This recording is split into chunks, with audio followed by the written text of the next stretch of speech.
We're conducting a plan based on the direction. I know what you're doing, Our client. sir. I'm well aware of what you're doing. I've seen what you've done, and I've seen the fruit that it's borne. Okay. Alan, I can tell you this isn't gonna happen. I know what's out on the street, and this is going down. Even though it's happening all over the country. The high-speed rail's been rejected everywhere, not until you move 5 semis. Well, we're not saying high-speed rail's happening tomorrow. All right, let's proceed. Yeah, let's move ahead. And It will Phil, happen tomorrow. hey Phil, I need, if you know what's gonna happen in the future, I need you to pick some stocks for me. Okay. Go ahead, Doug. Well, so I think what we're taking away from this is make sure that we are accommodating beyond 2035 and make sure that, again, the adventure district line is reclassified not as an adventure district, but maybe a northeast Oklahoma City commuter rail line. And I think that's a fire. And again, we have to start somewhere. We started with what we know the model to be. Now we're gonna take that and accommodate these new comments and make sure the hub works. So let's look at those three sides. Question before you move Yes, forward. yes, sir. Thank you. I've listened to this and I've been to a number of these meetings, and I always find myself just a little bit curious as to how we end up in this meeting, and everyone in Northeast Oklahoma City, and I'm going to go Northeast, is considered to be the afterthought. It is the adventure district that we're talking about. We've yet to mention all those folks Northeast who have to come out of that quadrant and go all around this city to work. Not to play, but to work. And after all, that's why we're all involved in these mechanisms here in this country, is so that we can all move forward as we work and move forward. And I'm a little concerned that serving those folks out there is an afterthought, that we're more concerned with how they look. We just got rid of the trolleys in Oklahoma City, but we're going to bring more trolleys? How about we concerned about moving people? The whole thing here in this country now is we got to move our people around. There aren't mega jobs like there used to be at the beginning of the 60s. We're a more austere group of folks now than we were back then. So how about we begin to act a little bit more austere now, and we begin to take it into consideration the needs of folks, not just in Northeast Oklahoma City, but those folks who live in rural, way Northwest Oklahoma City, Yukon.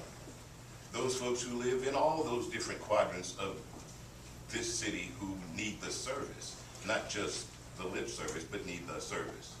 He's exactly right, and the current plan. My name is Varan Randall, and I am employed by the folks at KLCO-TV. However, I'm on the Board of Trustees at Metro Transit, and I'm a little bit concerned. So you're advocating that there is ridership in the Northeast that we need to consider. I'm And advocating make sure that there is ridership is ridership in the entirety of the city of Oklahoma City that we need to consider as gas prices move towards $8 a gallon. They're $6 a gallon everywhere else in the world. Why in the heck aren't they going to be $6 here where we are? They're going to be that and more at some point or another. Let's us prepare for the needs of these people. Let's us not consider it an afterthought. Yeah, for the record, I Sir, would say as a and member of the Max Free Transit Committee that I will be strongly advocating personally for that 10 million that's allocated already in the Max vote to expand and implement the adventure line as soon as possible, perhaps even faster than the streetcar. I'm very passionate about that, and I really take exception to be seen as an adventure line and excursion. Again, Mark, we didn't call it that. It was called that before. Well, I think. Stop. Wait, time out. Sir, I appreciate your comments. We are now moving into what is commuter rail for this community all about, okay? We're glad to have that discussion, but that's not what we're trying to solve here today, okay? We understand it is a factor on how big the hub has to be and how it works. We absolutely understand that, okay? But I urge you all, as this system gets thought about, as the regional commuter system gets thought about and planned out in the future, please come to those meetings and advocate that, because those are all decisions that need to be made. And it is about austerity and money. I mean, you can't, there's not a community in the nation that can run a commuter rail line to every community that wants commuter rail. I mean, it just, there's not enough money anywhere. So those are tough decisions to be made, but you all need to be a part of that process and advocate those positions. What I want to do now is move to the 3 sites and talk about those as hub sites. So what? Understand, Mr. Phil, I've been patient with you. You need to Hey, let don't us call me finish. Mr. Phil. Okay, I well, will- that's That a, is like, so you need to be stopping some of these things you're saying. You're saying if I get $5 billion in IMF funding, all of a sudden you'll love my, No, I'm sir, saying I you should salute come you up, and you say you go should on. come up with the right answer, regardless of how much money. The money will be there if you've got a good system. You don't have a good okay, so system. I'm not sure that I said anything related to what you just said, but I'm advocating that you all be very, very voiceful in the future commuter rail program and how that fits with $6 a gallon gas. Because that's what this is about. This is what you're talking about. The hub is just going to be the centerpiece where those things can connect. And Phil, God bless you. Go get your $5 billion and God bless you. What we got to deal with is facts that are borne out by We studies, get and that's $5 what billion, we're doing. Jacobs is out of it, Good. period, end of story. Good. If it And I think meets we're the going to. needs of this community, Jacobs will be glad to step aside and let you do whatever you're going to do. And also, we have an ice pack system, and I'd like for you to tell me, are you opposed to ice pack, so we can get it on the record, and that way I can strike you off my list? Because we're gonna have joint research and development over a different paradigm for high-speed rail. I think IcePack is wonderful, but it has no impact on the hub, in my opinion. And let us get to this, and we'll come back to that later if you'd like.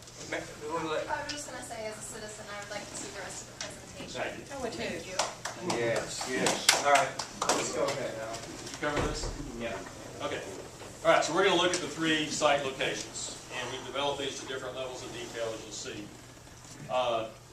I won't go through this in detail. This was the evaluation criteria that we looked at, and we were going back to these sites. We used this similar criteria on the 10 sites before. I think you're familiar with it, but we're talking about, how easy is it to access? Does everything fit on the site?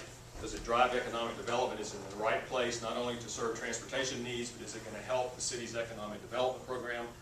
Does it fit the urban form? I mean, is it going to wipe out a neighborhood? Does it fit in well from a scale standpoint? Is it a walkable environment? Can you get there easily? And are there any key environmental issues that we have to worry about, particularly displacing businesses, noise impacts, historic property impacts? These are all also things that the Federal Transit Administration will be looking at when you go for funding of this facility and your commuter rail line in terms of how it ranks to other systems that are being proposed around the country. So they're very key in terms of actually getting money for this later. We want to make sure that we've started by using that same criteria that FTA will be evaluating this project against later. This just shows under each one of those key areas that we've got about 3 to 4 to 5 different subcategories that we rank as we go through this. I won't go through that in detail.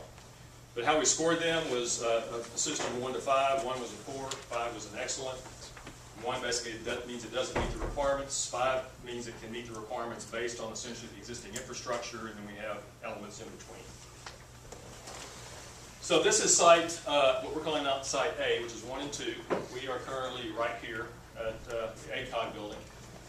The site was identified as the city parking lot back here. The ACOG building area was called the Buffalo Statue site, which is located here, all directly off of Main Street. This is the rail corridor, and somebody asked a while ago about the capacity of the rail corridor itself. So one thing that we needed to look at here is what kind of capacity do we need. So this is essentially showing us a diagram, north being to the right, of how the rail corridor needs to function. This is the Amtrak platform. Currently, Amtrak loads off of this main freight line, which is, when they're there, they're blocking freight traffic. So Amtrak is in the process of moving their operation to this side of the platform by adding a new lead in off the main track from the south and connecting back to the north. So they're going to be moving out of the way, if you will. And essentially the Santa Fe building is right here if you want to put that at the Santa Fe site.